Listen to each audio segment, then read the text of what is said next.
So I'm definitely one of those people who hears a song come on and has no idea about that song. So I think I'd like a feature like this. But what do you think is the point here? What are you hoping users will take away from this? Tom, I'll start with you.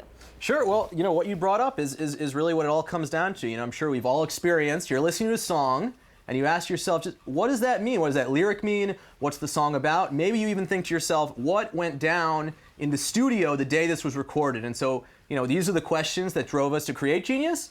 And this partnership with Spotify is really about putting the answers to these questions at your fingertips whenever and wherever you listen to music. So, Shiva, how do people actually, though, use their phones when they're listening to music? Are they actually looking at their phones while Spotify is on? This is actually our first chance to actually experiment with that. So if you think about Spotify's fundamental goal, it's to connect, deepen the relationship between artists and fans. And one way we can do that is offer a little bit more soul behind the song, which is what Genius brings us.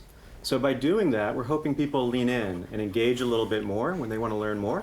And they can always go back into background if they just want the music. So it seems like Spotify is trying to create more of a viewing experience here. Are you? I think part of this is largely rooted in saying we have a lot of context around music that fans love. If we can bring that context to life, sometimes that's really going to be about just leaning in and looking and reading, which is what Genius represents. But another way to look at it is that the playlist just hasn't evolved in a long time. So we're excited about looking at this format and seeing what kinds of engagement we can optionally layer on and see where we take it from there. So Tom, what further potential do you see from this deal?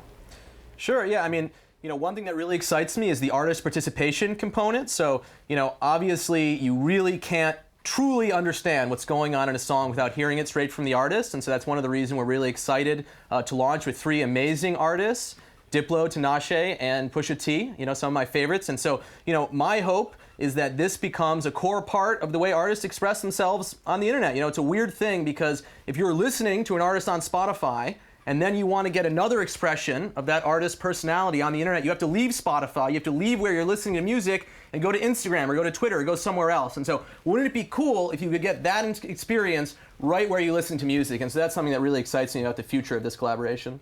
Shiva, do you see it becoming a core part of Spotify? Because that's a very different company. I think from our perspective, we've got to go where the music fans want us to. So if they're excited about learning more about the music, we have to give that to them too and explore. So what we'd love to see is a lot of success and engagement here.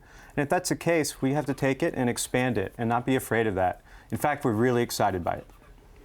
Now, Tom, I also want to talk to you about Genius's integration with the White House, of all things. You guys are going to be annotating President Obama's State of the Union address. What are we going to be able to see? What additional commentary, context, and color? Sure, yeah, the truth is the White House collaboration shares a lot with our collaboration with Spotify. Jason Goldberg, the Chief Digital Officer of the White House, talks about what he is excited about with the Genius partnership, which is meeting people where they are. So whether it's meeting people on Spotify and bringing them this layer of context, commentary, and criticism as they listen to music, or meeting people as they experience the State of the Union and bringing them a similar layer, whether it's insiders talking about the words the president is saying, or whether it's people who feel like, who disagree with the speech, or people mentioned in the speech coming together and discussing it live as it's happening. Right, you might have President Obama's former speechwriter on there, Vice President Joe Biden, but also members of the public. How do you plan to sort of curate that content, and make sure that it's a polite experience, I should say? Sure, that's a great question. That's a big part of the Genius magic. We've had a ton of experience doing this from a technology and a community perspective in music and in rap. And honestly, there are some pretty crazy debates that go down in that world as well. And so resolving these types of flame wars is something that we've spent a long time figuring out how to do. And we're excited to apply some of these techniques and technologies to the arena of politics.